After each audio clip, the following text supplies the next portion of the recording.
ಮೊದಲಿಗೆ ಈ ಕಾರ್ಯಕ್ರಮವನ್ನ ಒಂದು ಸುಭಾಷಿತದೊಂದಿಗೆ ಪ್ರಾರಂಭಿಸೋಣ. ಗುರೂಜಿ ತಿಳಿಸಿ. ಖಂಡಿತ. ಇವತ್ತಿನ ಸುಭಾಷಿತ ನಮ್ಮ ಹೆತ್ತ ತಾಯಿ ಮತ್ತು ನಮ್ಮ ಜನ್ಮಭೂಮಿ, ನಮ್ಮ ಮಾತೃಭೂಮಿ ಅನ್ನತಕ್ಕಂಥದ್ದು ಏನಿದೆ, ಇದರ ಮಹತ್ವವನ್ನು ಸಾರತಕ್ಕಂಥ ವಿಶೇಷವಾದ ಒಂದು ಸುಭಾಷಿತ ಆಗಿರುತ್ತೆ.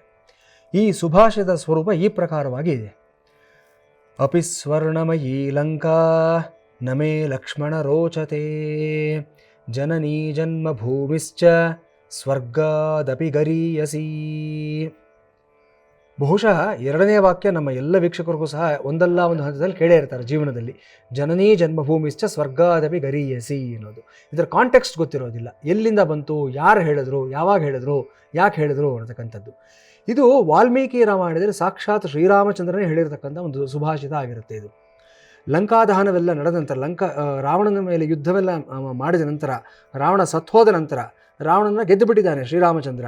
ಈಗ ಇಡೀ ಲಂಕಾನಗರಕ್ಕೆ ಅವನೇ ಅಧಿಪತಿ.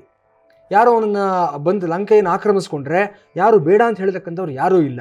ಇಂತಹ ಸಂದರ್ಭದಲ್ಲಿ ಶ್ರೀರಾಮಚಂದ್ರ ಏನು ಮಾಡ್ತಾನೆ ಅಂದರೆ, ವಿಭೀಷಣನ ಕರ್ಕೊಂಡು ಹೋಗ್ಬಿಟ್ಟಲ್ಲಿ ಅವನು ಪಟ್ಟಾಭಿಷೇಕವನ್ನು ಮಾಡ್ತಾನೆ ಲಂಕೆಗೆ.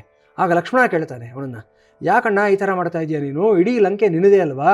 ನೋಡೋ, ರಾವಣ ಎಷ್ಟು ಅದ್ಭುತವಾಗಿ ಎಲ್ಲವನ್ನ ಸಹ ಬರೀ ಚಿನ್ನದಲ್ಲೇ ಕಟ್ಟಿಸಿದ್ದಾನೆ ಲಂಕಾನಗರವನ್ನು. ಇಷ್ಟೊಂದು ಹೊನ್ನು, ಇಷ್ಟೊಂದು ಸಾಮ್ರಾಜ್ಯ, ಇಷ್ಟೊಂದು ಸಂಪತ್ತನ್ನು ನೀನು ಬಿಟ್ಟುಬಿಡ್ತಾ ಇದೆಯಲ್ಲ ನೀನು, ಯಾಕೆ ಅಂತ ಕೇಳಿದಾಗ ಶ್ರೀರಾಮಚಂದ್ರ ಹೇಳ್ತಾನೆ, ಅಪಿ ಸ್ವರ್ಣಮಯೀ ಲಂಕಾ ನಮೇ ಲಕ್ಷ್ಮಣ ರೋಚತೆ. ಇಷ್ಟು ಕೇವಲ ಹೊನ್ನಿನಿಂದಾನೇ ಶೃಂಗಾರವಾಗಿರ್ತಕ್ಕಂಥ ಲಂಕೆ ನನಗೆ ಆಕರ್ಷಣೀಯ ಅಂತ ಅನಿಸೋದಿಲ್ಲ ಲಕ್ಷ್ಮಣ ನನಗೆ. ಯಾಕಂತಂದರೆ ನನಗೆ ನನ್ನ ಹೆತ್ತ ತಾಯಿ ಅಲ್ಲಿ ಕಾಯ್ತಾ ಇದ್ದಾಳೆ, ಕೌಸಲ್ಯ ಮಾತೆ. ನನ್ನ ಜನ್ಮಭೂಮಿ ಅಯೋಧ್ಯ ಅಲ್ಲಿದೆ. ನನ್ನನ್ನು ಪ್ರೀತಿಸ್ತಕ್ಕಂಥ ವ್ಯಕ್ತಿಗಳು, ನನ್ನನ್ನು ಅಭಿಮಾನಿಸ್ತಕ್ಕಂಥ ಅಯೋಧ್ಯ ನಗರದ ಪ್ರಜೆಗಳು ಅಲ್ಲಿದ್ದಾರೆ. ಅದು ನನಗೆ ಸ್ವರ್ಗಕ್ಕಿಂತ ಮಿಗಿಲಾಗಿರ್ತಕ್ಕಂಥದ್ದು. ಜನನೀ ಜನ್ಮಭೂಮಿಶ್ಚ ಸ್ವರ್ಗಾದಪಿ ಗರೀಯಸಿ. ಹಾಗಿರುವಾಗ ನಾನು ಇಲ್ಲಿ ಕೂತ್ಕೊಂಡು ನಾನೇನು ಮಾಡಲಿ? ಈ ಹೊನ್ನು, ಈ ಬಂಗಾರ, ಈ ಒಂದು ವಜ್ರವೈಡೂರ್ಯಗಳಿಂದ ನನಗೆ ಆಗಬೇಕಾಗಿರ್ತಕ್ಕಂಥದ್ದು ಏನೂ ಇಲ್ಲ. ಅದರಲ್ಲಿ ನನಗೆ ಎಳ್ಳಷ್ಟು ಆಸೆ ಅನ್ನತಕ್ಕಂಥದ್ದಿಲ್ಲ ಅಂತ ಹೇಳ್ತಕ್ಕಂಥದ್ದು ಸಾಕ್ಷಾತ್ ಶ್ರೀರಾಮಚಂದ್ರನೇ ಹೇಳಿರುವಂಥ ಒಂದು ವಿಶೇಷವಾದ ಸುಭಾಷಿತ. ಹಾಗೆ ಕೆಲವು ಕಾಲದವರೆಗೆ ನಾವು ದೂರ ಆದರೆ ಹೆತ್ತ ತಾಯಿಯಿಂದ ಅಥವಾ ನಮ್ಮ ಜನ್ಮಭೂಮಿಯಿಂದ, ಆವಾಗ ನಮಗೆ ಅದರ ಬೆಲೆ ಗೊತ್ತಾಗುತ್ತೆ. ಜೀವನ ಪರ್ಯಂತ ಅಲ್ಲೇ ಇದ್ರೆ ನಮ್ಗೆ ಗೊತ್ತಾಗೋದಿಲ್ಲ. ನಮಗೆ ಯಾವಾಗ ನಾವು ದೂರ ಆಗ್ತೀವೋ ಆವಾಗ ಅರ್ಥ ಆಗುತ್ತೆ ತಾಯಿಯ ಬೆಲೆ, ತಾಯಿನಾಡಿನ ಬೆಲೆ ಅನ್ನತಕ್ಕಂಥದ್ದು. ಅದನ್ನು ತಿಳಿಸ್ತಕ್ಕಂಥ ವಿಶೇಷವಾದಂಥ ಒಂದು ಸುಭಾಷಿತ ಇದಾಗಿರುತ್ತೆ.